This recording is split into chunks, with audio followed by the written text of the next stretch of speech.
Sir, ito bang mga dokumentong ito na ho ba lahat o mayroon pang mga ikagugulat ng publiko sa binabanggit ninyong kasinungalingan ni Madriaga?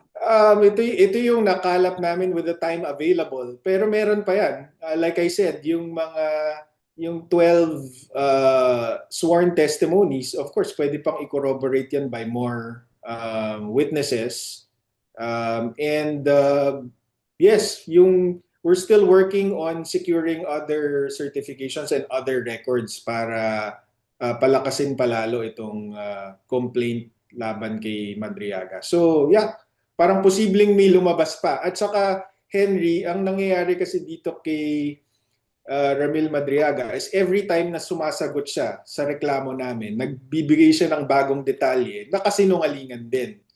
So every time na sumasagot siya, nanganganak yung problema niya kasi pati yung bagong sagot niya, uh, nababasag din namin with evidence. So in other words, may bala pa kayo against Madriaga?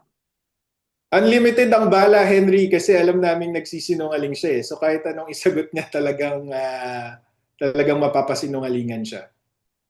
And a second question, I think the prosecution says hindi naman nila na ipipresent si Madriaga, although hindi naman pa ito nila dinideclared sa open court. Do you still believe na gagamitin pa rin nila si Madriaga as kanilang testigo laban sa Vice President sa impeachment trial? May mga bulong-bulungan lang kaming narinig na baka hindi na siya i-present. And for us, it's understandable.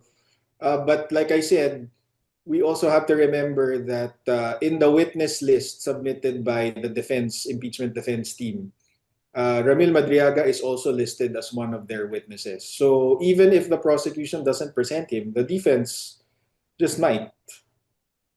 And I think may binanggit po kayo kanina, kung di ako nagkakamali, na kung gagamitin nila si Madriaga, sasabog lang sa mukha nila yung kasinungalingan mamang ito. Tama po ba? Kasi yun talaga yung position namin from the start na nagsisinungaling yan si Madriaga, hindi namin kayo pipigilan. Siyempre kakasuhan namin siya dahil kailangan niyang managot dun sa mga kasinungalingan niya. Wala naman kasing bearing kung mapatunayang nagsisinungaling siya sa impeachment court. Kung walang final na kaso, walang consequence. So kaya final itong criminal complaint para may consequence dun sa mga kasinungalingan niya. 'Di ba? Pero ayaw namin siyang pigilan mag-testify. In fact, matagal ko nang sinasabi na si Ramil Madriaga ang magiging star witness for the defense kapag nag-testify siya for the prosecution. Okay. After so many months, bigla kayo uling lumabas, bigla uling nag-file ng second affidavit, and then ongoing na yung impeachment trial.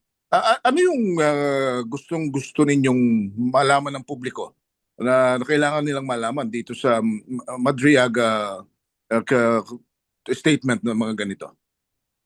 Well, yun nga, dinagdagan lang namin kasi hindi pa namin nasasagot actually yung supplemental affidavit eh. So, yun ang focus nitong second perjury complaint. Yung mga panibagong detalye na binigay niya doon sa supplemental affidavit niya, yun ang binasag namin dito sa second perjury complaint. Pero actually, Sir Henry, kung naalala mo, nung lumabas si Ramil Madriaga with this supplemental affidavit, yung publiko na mismo yung nag-call out sa kanya, like katulad niya ni Tanya Gaisano Lee dun sa painting, yung mga nakapansin na walang land bank branch sa DHSUD, yung mga anomalies dun sa manager's check na present niya. 'Di ba? So patong-patong na yung mga taong lumabas na without any solicitation from our side, sila na mismo ang lumabas para pasinungalingan si Madriaga. So ito, we're just formalizing all of that into an official complaint. All right. Thank you, Attorney. Thank you. Okay. Any more questions? Jairo Boledo, Rappler, you have any question? Okay. Luisa, Rispe? Okay na po ako, sir. Salamat po. Kasi follow-up, Marisol. May pahabol pa? Attorney, Yes, in case I'm sure you always have a constant communication naman with the Vice President. How is she at ano po ang inyong huli na pag-usapan about pa rin po dito sa kanyang perjury case against Madriaga? Ano po yung kanyang bilin po sa inyo? Wala naman siyang bilin specifically for this. We just, after filing, we just had shared a meal with her. Nagpasalamat lang siya sa effort ng legal team and yung mga witnesses. Ano naman, parang she's in good spirits. So wala naman yung specific instructions. Attorney, is she confident or confident na mananalo or confident na walang mangyayari? Ayoko mang pangunahan pero She is how is your aware. client po? She is aware of the potential difficulties of course submitting a complaint before an office controlled by her political opponents. Alam niya yan. Pero yun nga, we've put together, in my opinion, a very strong case. And as I said, and you all know this, the criminal complaints have been filed for much less than the evidence we've presented. So for whatever it is, the Vice President is aware that we've made it very difficult for the DOJ to dismiss this complaint. And what does the Vice President want, Attorney? Tama po ba na gusto lang niyang managot si Ramil Madriaga sa kasinungalingan against her? Correct. Ang pinagmumulan niyan is, sabi niya is si PRRD, yung ama niya, pinabayaan lang yung mga dating naninira sa kanya hanggang sa nag-snowball, pinabayaan, hindi kinasuhan.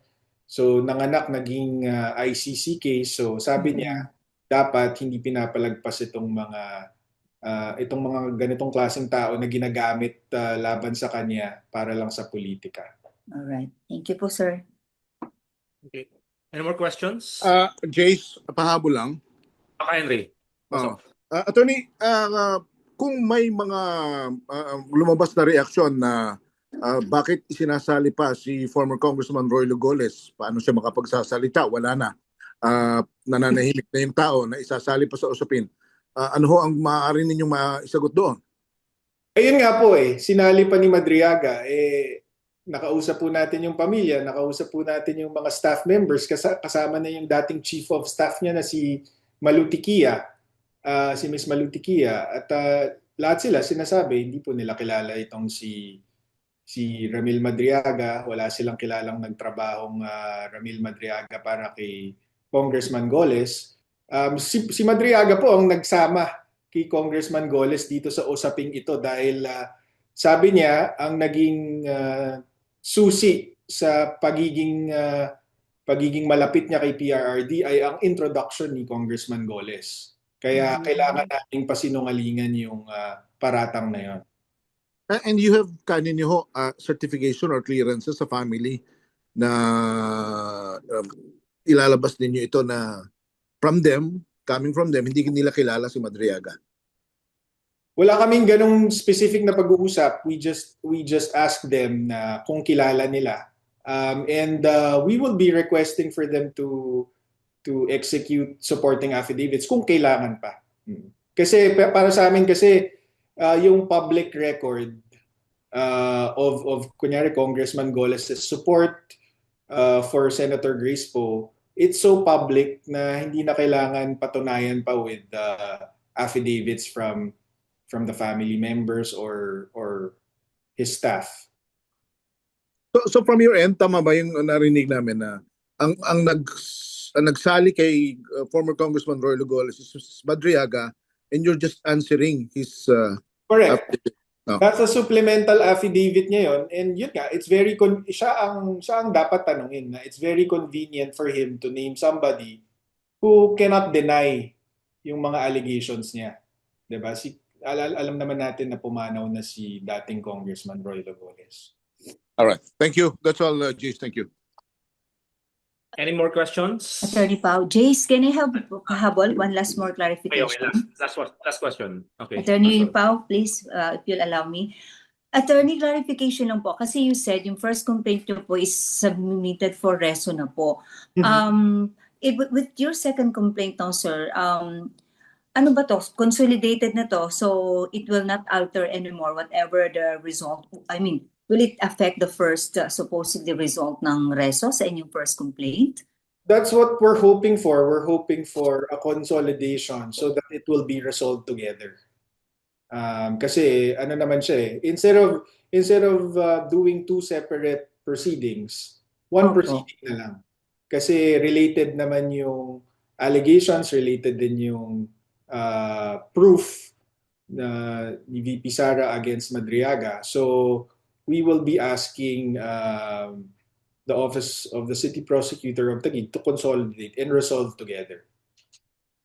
But it could still happen, attorney, that they'll have a separate ruling or reso for your first complaint po. It's also possible because motion lang po namin. So kung i-deny po nila yung motion to consolidate, it can very well happen na mag-decide sila on the first perjury complaint. That's why you're filing today the motion for consolidation, attorney, no? Correct. All right, thank you for the clarification. Jace, thank you very much. Okay.